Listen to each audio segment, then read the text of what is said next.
Halo, udah lama nih gue nggak bikin video.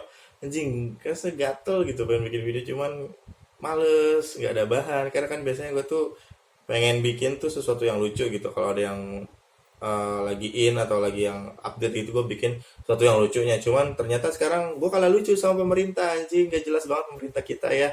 Lucu banget gitu loh. Masa politik lagi gue, gak pantas. Padahal gue juga gak lucu-lucu amat. Tapi di video kali ini gue nggak pengen lucu sih, cuma pengen sharing-sharing aja gitu. Alhamdulillah nih berkat bantuan orang dalam, alhamdulillah banget ya.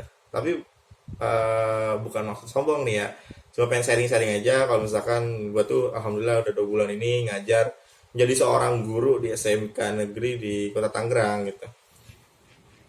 SMK-nya nggak bisa gue sebutin namanya karena takut ada kesalahpahaman nanti di video ini terus tiba-tiba ditelepon, halo, kamu gak usah ngajar lagi besok ya, kamu saya pecat, gitu kan gak enak. eh Apa ya, mungkin bakal sharing-sharing aja enak nggak enaknya jadi guru tuh kayak gimana gitu. Awal mula ditawarin sih, tak mau nggak, itu kan yang nawarin tuh abang gue karena abang gue tuh udah kerja di sana gitu sama istrinya gitu. Jadi abang gue istrinya tuh kerja di SMK itu, terus gue ditawarin, tak lo mau nggak kerja di sini gitu kan, ajar. Wah, gue pikir lu mau bikin dinasti guru di SMK itu bang. Tapi karena gue butuh duit, ya gue terima aja gitu. Lu mau nggak? Ya udah gue mau deh bang. Ngajar di sekolah SMK gitu kan. Mau deh mau. Sebenarnya mau nggak mau sih gue mau karena gue butuh duit, nggak mau karena ribetnya itu loh ngajar. Karena gue tuh kan mahasiswa jurusan pendidikan dan sebelum gue lulus tuh harus magang dulu di sekolah. Jadi gue tahu tuh ribetnya guru tuh gimana pas awal-awal semester ngurusin apa sih namanya, pemberkasan awal-awal semester itu kayak bikin RPP, rancangan rancangan pembelajaran ya, terus rancangan penilaian karena kita sekarang kurikulumnya itu kurikulum 2013. Itu ada 3 penilaian. Pertama itu pengetahuan, keterampilan, sama sikap. Nah ini tuh harus dibikin nih rancangan penilaiannya mau kayak gimana selama 1 semester. Itu nggak enak itu gitu. Terus bikin program tahunan dan program semester. Jadi 1 semester itu lo mau ngapain aja gitu di setiap jam pelajaran. Ada berapa jam pelajaran yang efektif selama 1 bulan, 1 semester dan 1 tahun itu. Ya gitu deh, ribet pokoknya. Ya tapi gue terima-terima aja sih karena emang butuh duit, balik lagi butuh duit. Aduh, ya ya udah deh, akhirnya dengan berkat bantuan orang dalam alhamdulillah diterima. Karena jujur emang kalau misalkan lo mau jadi guru kalau nggak ada bantuan orang dalam tuh susah. Dulu gue pernah ditanyain gitu, lo yakin mau kuliah di jurusan pendidikan jadi guru lo? Susah loh. Ayah gue aja gitu, kata dia tuh, ayah gue aja dulu ngajar tuh susah dapat lowongannya gitu. Dan gue pikir karena sebagian keluarga gue itu adalah guru dan dosen, ya udahlah sikat aja gitu, gue yakin kok dibantuin. Privilege gitu kan. eh Aduh jadi sombong, sorry nih ya buat teman-teman, tapi ya emang kenyataannya gitu, ya dibantuin semua orang dalam. Tapi kalau misalkan nggak ada orang dalam sih bisa aja gitu loh, kalau misalkan ke dinas pendidikan provinsi atau kecamatan terkait, tanyain ada lowongan guru di mana, sekolah yang butuh guru kimia atau guru apa gitu sesuai bidang lo tanyain. Misalkan sekolah ini ada nih di SMK ini, sila lo datengin, nanya bener nggak ada lowongan. Kalau misalkan ada lo lamar di situ. Tapi itu kalau misalkan petugasnya enak, petugas dinas pendidikannya. Cuman kalau misalkan petugasnya nggak enak, paling dijawabnya gini, ya kamu tanyain aja sekolah-sekolah yang butuh guru kimia apa aja. Tuh gak enaknya gitu. Makanya emang kalau misalkan jadi guru, lebih gampangnya punya orang dalam. Kebanyakan sih teman-teman gue juga gitu. Atau mungkin lo punya senior di kampus yang udah jadi guru terus ngajakin lo gitu. Kayak dulu eh apa tuh namanya, senior gue gitu kan ngajakin, par lo ada kenalan gak yang mau ngajar di sini yang udah lulus, padahal gue aja baru semester 3 gitu. eh Ya udah akhirnya ya gue cekin aja chatnya, terus ternyata sekarang udah ada apa, udah ada yang ngisi sih. Tapi untungnya gue dapet tawaran lagi dari abang gue sendiri gitu. Terus karena gue guru baru tuh ya, masih belum banyak pengalaman. Walaupun ada pengalaman ngajar, cuman pengalaman pemberkasan itu yang nggak ada di gue gitu. Jadi kebanyakan gue sih minta tolong ke guru-guru senior, Pak boleh lihat prota atau prosemnya nggak, boleh lihat KPP-nya nggak, mau saya samain gitu. Padahal memang gue pengen salin doang. Terus tinggal ganti nama, tinggal ganti sesuai kebutuhan gue, terus gue kasih deh, serahin ke bagian kurikulum. Maaf ya Pak. Terus eh sebagai guru baru nggak enaknya itu adalah kalau misalkan ada guru-guru lagi pada ngobrol nih, kita mau ikutan ngobrol gitu, mau nimbrung cuman nggak tahu bahasannya itu apa, kan nggak enak kalau misalkan kita nanya, Pak lagi ngobrolin apa sih, Bu lagi ngobrolin apa, boleh diulang nggak gitu kan, lagi asik tuh di tengah-tengah terus tiba-tiba minta diulang, bos. Kan nggak enak gitu kan.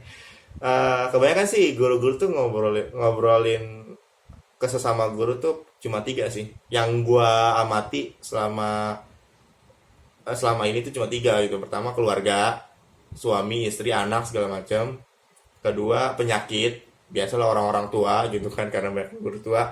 Ketiga itu murid nih, murid yang sering diomongin, kayak murid berprestasi, murid yang kurang ajar, murid yang gak ada akhlak, murid yang jarang masuk, dan bahkan ada murid yang apa tuh, di absen nggak ada, cuman dia belajar.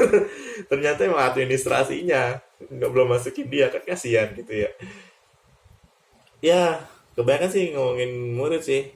Jadi nggak cuma murid doang yang sering ngomongin guru, kayak anjing nih guru ini gak jelas banget, ngajarnya apa, ngasih tugas mulu, ngajarnya A keluar pas di ulangan B, ternyata coba deh C. Aduh nih, gua tuh begitu tuh dulu. Aduh, apa ya, dosa-dosa gua selama jadi siswa tuh ngerjain guru, ngatain guru, dan akhirnya gue jadi guru. Uset, ini kayaknya ajang pembalasan dendam nih dari kelakuan gue yang dulu, dibalesin nih dendam dendam guru gue, dengan cara gue jadi guru gitu. Terus yang balesin murid-murid gue, tapi alhamdulillah sih belum ada gitu. Ya untungnya gue ngajar di SMK ini ya, SMK Rumpun Kesehatan. Jadi itu ada analis kimia, ada farmasi, ada aplikasi pengelolaan lab, dan banyak lagi deh pokoknya yang mau berhubungan dengan kesehatan. Dan itu kebanyakan perempuan. Ada sih laki cuman dikit, tapi nggak ada yang kayak anak-anak SMK teknik mesin segala macem tuh yang tiap pagi ngajakin gurunya berantem gitu kan, tiba-tiba dikalungin celurit gua, mau di ini cukur jenggot gua. Itu nggak ada alhamdulillahnya. Terus tadi balik ke ngomongin murid, ternyata tuh emang guru tuh demen banget loh ngomongin murid, kayak bener-bener diomongin gitu. Gue tuh baru masuk, ini ya, kan gue di, kalau gue tuh di jurusan aplikasi pengelolaan lab, kita ruangannya di, emang di lab gitu, naruh tas segala macam di lab. Jadi pas gue masuk lab tuh, itu ibu-ibu lagi pada ngomongin murid tuh, asik banget.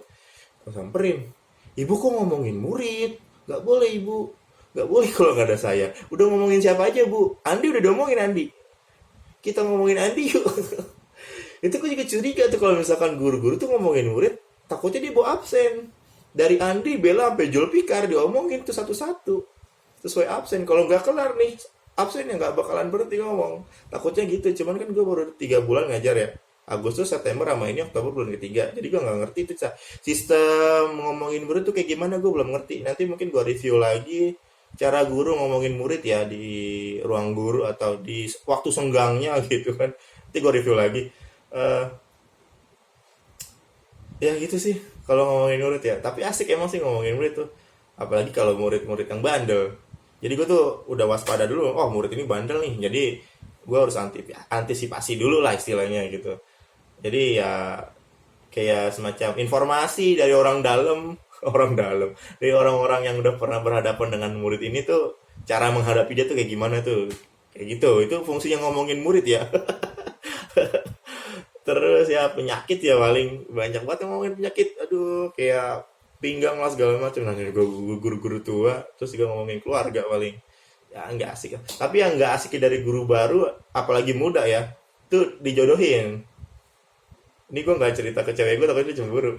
Jadi gue baru masuk tuh ke ruang kurikulum, nah lagi pada rapat nih ngomongin gaji apa apa gitu. Nah terus tuh ada karyawan sekolah, dan dia itu masih muda juga, kayak mencoba buat menjodohkan gue gitu. Terus gue bilang, maaf pak bu, saya demennya yang lebih tua, padahal cewek gue itu adik kelas gue di kuliah. Buat nolak secara halus aja gitu. Dan gue bilang kalau misalkan gue emang udah ada calon. Terus di ini lagi ya, dulu nih abang kamu kan, abang gue kan satu sekolah gitu sama gue, dulu abang kamu seumuran kamu udah nikah. Ya bu, saya juga pengen nikah, pengen tepok-tepok pramuka gitu maksudnya. Ya pengen menyempurnakan agama saya gitu. Cuman kan emang saya punya beberapa hal yang harus saya penuhi dulu sebelum saya menikah gitu, dan itu belum siap semuanya. Ya gitulah. Dan udah tau begitu pun masih tetap dijodohin gitu, kayak wah nggak boleh dilepas nih, guru baru harus saya jodohin. Pokoknya nggak boleh ada karyawan di sini yang jomblo, itu kan nggak enak gitu loh. Terus juga apa ya, enaknya enaknya jadi guru tuh jam masuknya tuh fleksibel gitu. Kalau misalkan lu Senin Kamis ngajarnya, ya lu masuk Senin Kamis aja nggak apa-apa. Tapi kalau misalkan lu dibutuhin di hari lain sama guru atau karyawan lain, ya nggak, ya lu emang wajib masuk, tanggung jawab lu sebagai karyawan di situ. Tapi kalau misalkan lu masuk Senin pulang Kamis juga nggak masalah gitu. Tapi nggak segoblok itu juga sih. eh tapi kalau misalkan jam masuk lu fleksibel kayak gitu, misal eh ngajar Senin sama Kamis, berarti kan Selasa, Rabu, Jumat tuh kosong. Nah, itu lu bisa buat buka usaha atau mungkin lu open BO, ngelonte, itu terserah lu asal nggak ketahuan sama kepala sekolah. Tapi kalau misalkan ketahuan jadi langganan sih beda lagi. Ya, ya pinter-pinter lu aja lah buat nyari duit tuh kayak gimana, memanfaatkan waktu luang lu gitu kan. Tapi kalau misalkan lo ngajar nih, kelar jam 12 mau nongkrong dulu gitu sama guru lain atau mungkin langsung pulang, ya nggak masalah juga. Selama lo guru honorer itu masih fleksibel sih. Kalau misalkan ada, kalau PNS mungkin aturannya lain lagi, gue nggak tahu. Yang setahu gue sih PNS tuh yang kalau misalkan lo kelar ngajar jam 12 mau main dulu gitu sama teman-teman lo, terus balik lagi jam 3 di waktu pulang lo absen. Nah itu beda lagi. Gue nggak tahu sih aturan PNS gimana karena gue belum PNS. Ya semoga sih PNS. Ya terus apa ya, masalah gaji sih. Kalau dosen gue pernah bilang, kalau misalkan lo mau kaya jangan jadi guru, jadi pengusaha aja. Tapi kalau misalkan lo mau kaya amal ibadah, jadi guru silahkan gitu. Karena yang lo berikan ke murid itu ilmu, ilmu itu adalah amal jariah gitu, amal yang bakal terus mengalir ke diri lo walaupun lo nggak menerapkan itu pada saat itu. Anjing, sosok ngomongin amal padahal gue jarang sholat. Astagfirullahaladzim, ya Allah. Ya gitu lah. Ya tapi bener juga sih, amal jariah tuh enak banget sih. Tapi ya ilmu yang harus lo sampaikan tuh harus benar-benar ilmu yang tepat gitu. Karena kalau misalkan lo salah menyampaikan ilmu, terus dipraktekkan sama murid lo di kemudian hari dan berakibat fatal, ya itu salah lo karena lo salah menyampaikan ilmu dengan tepat gitu. Baik lagi, tanggung jawab guru tuh berat, yang gak enaknya tuh di situ. Terus juga apa ya, gaji sih yang gak enak. Kalau misalkan lo honorer gitu kan, eh gue kan masih honorer, gaji gue masih gaji jam ngajar. Terus tapi kemarin orang kurikulum sih bilang kalau misalkan gue udah punya jasa, karena gue baru lulus dan baru apa ya, yudisium dari kampus gue tuh bulan September kemarin ya, kalau ya September ya kalau nggak salah. Dan gue belum dapet ijazah. Nah kalau misalkan gue udah punya ijazah, nanti bakal didaftarin ke eh, Pemprov Banten di dinas pendidikannya sebagai guru honorer di SMK tersebut. Nanti gue bakal punya, katanya bakal punya tunjangan ijazah sama gaji dari sebagai laboran atau apa gitu. Jadi gue tuh sebagai guru dan juga laboran di situ. Jadi ngurusin lab. Jadi gaji gue udah tiga nih, gaji jam ngajar, gaji tunjangan ijazah sama laboran tuh. Katanya lagi ya, bisa lebih dari UMR gitu. Alhamdulillahnya sih di situ. Alhamdulillahnya gue dikasih gaji yang cukup lah. Karena banyak dari teman-teman guru atau teman-teman gua yang bekerja sebagai guru tuh gajinya di bawah itu, bahkan dibilang layak pun nggak layak gitu, padahal jam ngajar banyak. Karena ada sekolah yang menerapkan per jam ngajar itu gede dan ada juga yang kecil. Dan juga ada guru yang digaji dari dana bos. Dana bos tuh turun kan 2 bulan sekali. Nah, dia jadi gajian tuh 2 bulan sekali dirapel. Dan gaji dia 2 bulan sama gaji gua sekarang, yang gua belum punya tunjangan segala macam, masih gede gaji gua. Nah, itu yang gak enaknya kalau jadi guru honorer. Apalagi kalau misalkan lu ngelamar cewek nih, ketemu maknya, ditanyain, kerja kamu apa? Guru. Honorer PNS, honorer. Deh lah, putus aja. Jawab PNS, ya udah kamu nikah sama saya aja. Anak saya mah gampang. Gak enak itu di situ. Ya balik lagi kalau misalkan emang lo, tapi kalau misalkan lo mau jadi guru nih jurusan pendidikan, jangan, nggak apa-apa jadi guru aja, nyobain aja dulu jadi guru sembari lu nyari duit buat ngumpulin modal usaha, atau sembari lu ngelamar kerja di tempat lain gitu kan, buat ngisi waktu luang. Nggak apa-apa jadi guru aja dulu, nanti bisa resign kok. Untuk membangun karir, berasa sih nggak apa-apa sih lu jadi guru aja dulu, jurusan-jurusan pendidikan. Jangan mau kerjaan enak gitu kan, nggak mau jadi guru bilangnya susah, cobain aja dulu. Sebenarnya nggak susah sih, lu bisa belajar gitu kan. Kalau misalnya lu nggak bisa ngajar, lu bisa belajar sama guru-guru senior gitu. Atau mungkin lu mau ngajar di privat, terserah sih. Biasanya sih gedean di privat gitu. Temen gue bisa sampai 1 juta 1 minggu waktu itu dia bilang. Keren sih emang. Terus nggak enaknya, sebenarnya nggak enak sama enak itu seimbang gitu. Tadi gue ngomongin enaknya terus kan. Yang nggak enaknya tuh pas kita ngajar. Kadang-kadang ada murid yang nggak menaruh hormat kepada kita gitu. Nah itu kalau gue sih nganggap, gue ngadepinnya biasa aja. Kalau misalkan emang lu nggak hormat sama gue ngapain hormat sama lu gitu. Jadi lu mau belajar silakan, nggak ya, eh, kalau lu mau belajar silakan, kalau enggak ya udah terserah lu. Masa depan lu kalau lu yang ngatur kok. Gitu. Jadi kalau misalkan lu mau nanya, mau belajar secara serius ke gue, ayo kita belajar bareng-bareng. Kalau misalkan enggak, ya udah tuh kayak murid yang gue cuekin aja. Tapi gue nggak secuek itu sih, gue nanya kalau misalkan kamu ngerti nggak, kalau dia ngerti ya ya udah.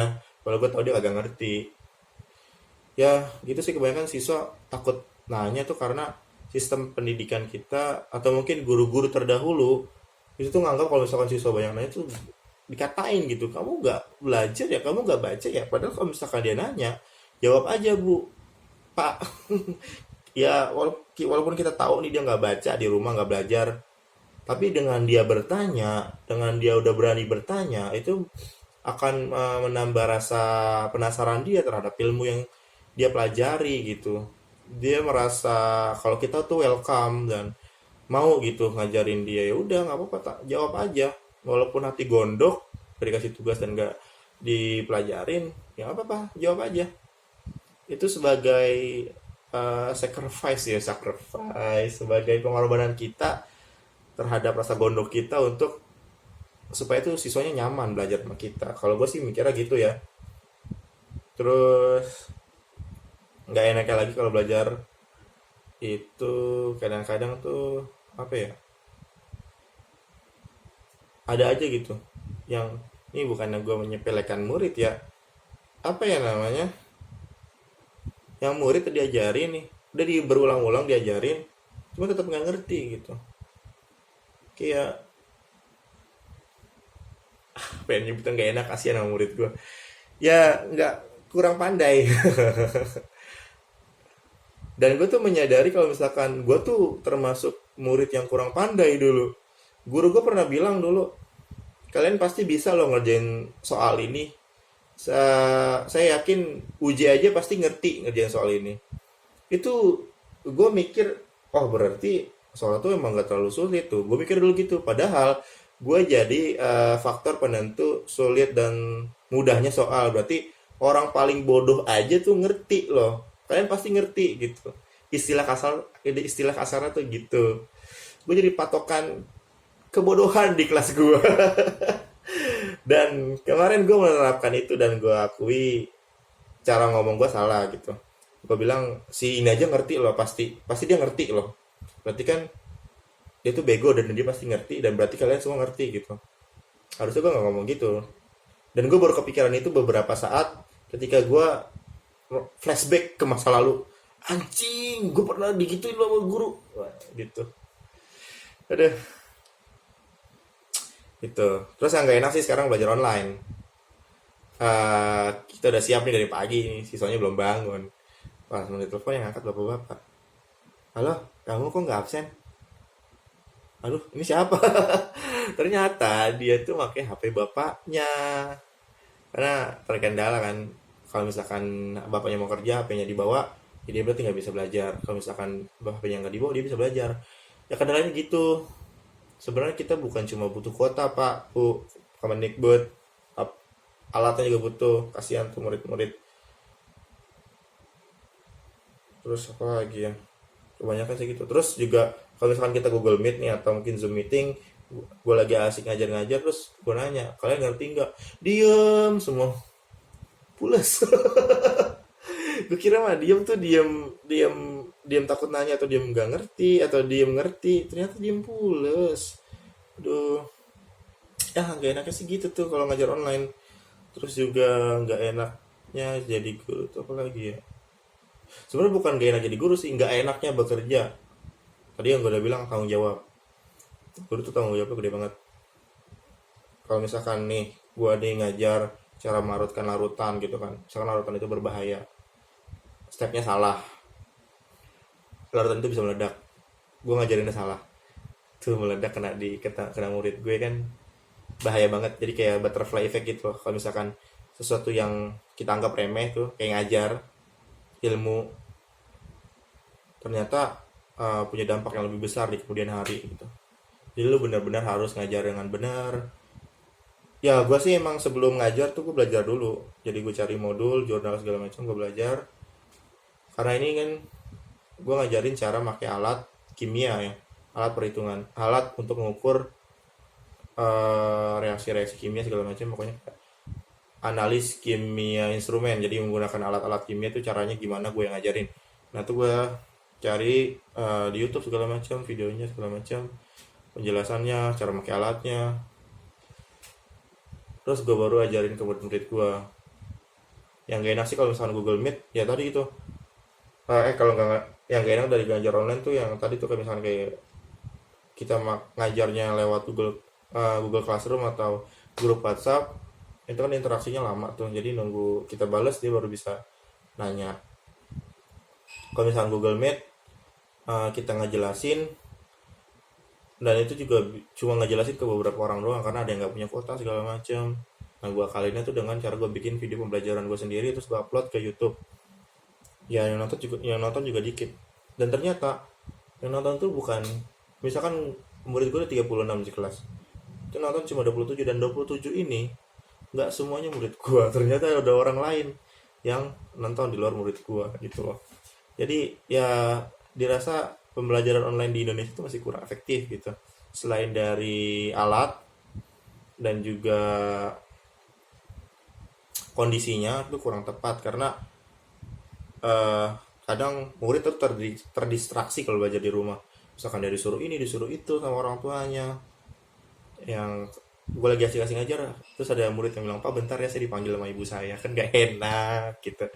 Ya gitulah. Terus juga nggak enaknya bekerja selain tanggung jawab adalah persaingan dunia kerja gitu kan. Karena gue guru baru tuh kayak banyak banget yang sini-sin. Kayak karena gue juga dibawa sama orang, enak banget gitu loh, udah dibawa sama orang gitu kan. Terus ada yang mungkin orang situ udah lama, gue sapa pun gak nyapa balik gitu, senyum pun enggak, ya pokoknya gitulah. Terus juga dia dan juga tuh apa ya, cari muka gitu ke yang punya jabat, karena gue cuma guru biasa. Ya biasa-biasa aja. Cuman kalau misalkan dia ke kepala sekolah, ke wakil kepala sekolah, nggak diminta apapun, pasti dia akan melakukan sesuatu. Contohnya kalau misalkan lagi dia pengen ketemu sama kepala sekolah tuh, terus dia nawarin, Pak mau kopi nggak saya bikinin gitu. Aduh. Terus kalau misalkan ketemu, gue kan guru baru ya, guru baru kan, apalagi guru muda tuh, kalau misalkan ketemu guru senior tuh bukan salaman, gue cenderung cium tangan gitu karena menghormati. Cuman kalau gue ketemu dia tuh dia sombong banget gitu, gue mau sambut tangannya ditarik gitu kayak ih, ih jijik gitu, kayak ih nggak mau, ih dipegang dia gitu, ih kayak pelit banget, pelit, nggak mau dipegang tangannya. Kalau gue kesel gue pilih dulu tuh, yang penting kena gitu pil gue ke dia. Oh nggak apa-apa dikit, yang penting pil gue nempel, mampus mampus loh.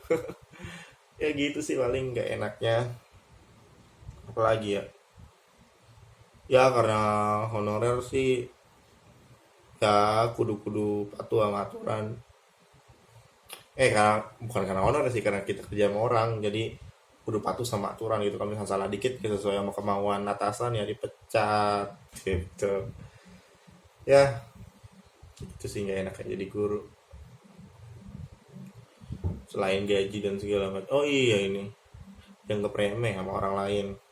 Ada tuh gue pernah baca di Twitter, kalau misalkan dia lulusan eh, apa cum laude, terus dia mau jadi guru, bilang ke temennya, terus temennya ngerendahin gitu, ah apa ini jadi guru, nggak ada harga dirinya gitu segala macam. Padahal guru di Finlandia itu adalah jabatan, profesi atau kerjaan yang mulia banget gitu loh. Buat jadi guru tuh susah di sana, harus benar-benar orang yang kompeten, punya ijazah, punya sertifikasi guru, baru bisa jadi guru di sana tuh. Sedangkan di sini enggak gitu, dianggap remeh gitu. Ya baik lagi kalau misalkan lu nggak PNS, walaupun lu PNS dan guru, nggak ada harganya tetap. Padahal bayangin aja, orang-orang sukses gitu, yang orang pinter, yang ngajarin dulu siapa? Siapa yang ngajarin? Jin? Hmm? Iya, kagak kan? Eh, Ya gitulah pokoknya. Dokter paling hebat gitu, ilmuwan, peneliti, semua semua yang ngajarin tuh guru gitu, nggak mungkin yang ngajarin lumba-lumba, nggak mungkin. Apalagi kayak di film Avatar tuh yang ngajarin pengendalian angin segala macam, bison terbang. Kan beda kita lah sama film-film kayak gitu kan. Ya gitulah pokoknya. Gue sih berharapnya profesi guru ini menjadi lebih layak lah, nggak harus bisa hidup mewah, yang penting layak, layak, cukup layak aja. Jadi minimal lo kerja, kebutuhan bulanan lo sama gaji lo itu lebih, bukan lebih sih, cukup lah. Yang penting guru-guru tuh layak gitu untuk hidup, gajinya kan banyak teman-teman guru yang di daerah gitu kan gajinya nggak layak gitu. Bukan cuma gajinya, harga dirinya pun nggak dianggap layak sebagai guru. Semoga sih kedepannya guru-guru tuh diperhatikan lah sama pemerintah. Cuman pemerintahnya ngelawak mulu, buset. Semoga bisa berubah sih ke depannya. Mungkin dari gue sih itu aja. Thank you yang udah nonton.